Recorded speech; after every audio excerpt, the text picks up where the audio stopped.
నమస్తే కడప వార్త.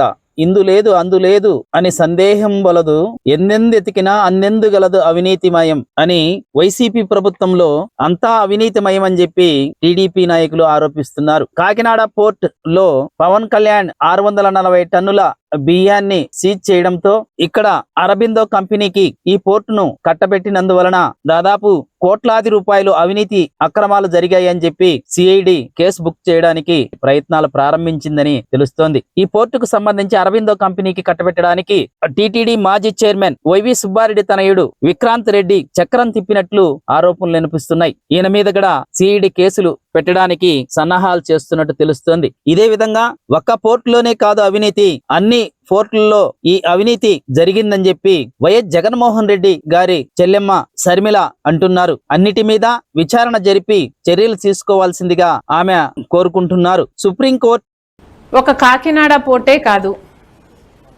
ఇప్పుడు వచ్చిన అలిగేషను కాకినాడ పోర్టులో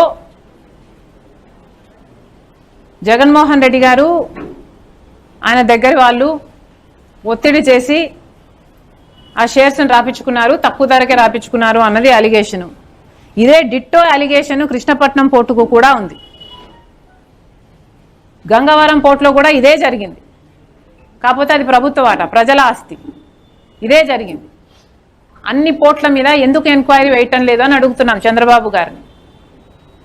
అక్రమం జరిగింది, అవినీతి జరిగింది అని మీరు రోజు బ్యానర్ ఐటంలు పెట్టి రాస్తున్నారు కదా, మరి ఎంక్వైరీ కూడా జరగాలి కదా, శిక్ష కూడా పడాలి కదా, దోషులు ఎవరో తేలాలి కదా. చేయండి, ఎంక్వైరీ వేయండి. అన్ని పోర్ట్ల మీద ఎంక్వైరీ వేయండి. గంగవరం మీద వేయండి, కృష్ణపట్నం మీద వేయండి, కాకినాడ పోర్టు మీద కూడా వేయండి. ఈ మధ్య కాలంలో సుప్రీంకోర్టు వివేకానంద రెడ్డి హత్య కేసులో ఇంకా ఎన్ని సంవత్సరాలు విచారణ చేస్తారని సిబిఐని నిలదీయడంతో ఈ కేసుకు సంబంధించి కోర్టు నోటీసులు ఇవ్వడం జరిగింది. ఇందులో వైఎస్ భారతీ సోదరుడు ఈసి సురేంద్రనాథ్ రెడ్డికి నోటీసు అందజేయడం మరో విశేషం. వీరితో పాటు Manohar Reddy, Abhishek Reddy, YS trust chairman Janardhan Reddy, న్యాయవాది గోబుల్ రెడ్డిలకు నోటీసులు ఇచ్చినట్లు తెలుస్తోంది. 5వ తేదీన వీరందరూ హాజరు కమ్మని సిబిఐ తెలిపినట్లు తెలుస్తోంది. ఈ నోటీసులను పులివెందుల డిఎస్పీ వీరికి అందజేసినట్టు తెలుస్తోంది. ఇవే కాకుండా ఈ రోజు కొడాలి నాని సంబంధించిన ముఖ్యమైన అనుచరులైన 9 మంది మీద పోలీసులు కేసు పెట్టి అరెస్ట్ చేయడం జరిగింది. వైఎస్సీపీ నాయకులకు మరియు జగన్ అనుచరులకు ఈ కేసుల పరంపర వలన ఏం చేయాలో దిక్కు తోచని పరిస్థితి దాపురించింది అని టీడీపీ వర్గాలు భావిస్తున్నాయి. ఈ మధ్య జగన్ మీద అన్ని పక్కల నుండి కేసులు చుట్టుముట్టడంతో జగన్ ఉక్కిరిబిక్కిరి అవుతున్నారని టీడీపీ వర్గాలు అంటున్నారు.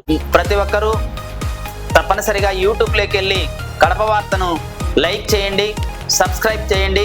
ఇట్లు మీ జి రమణయ్య, ఎడిటర్, కడప వార్త.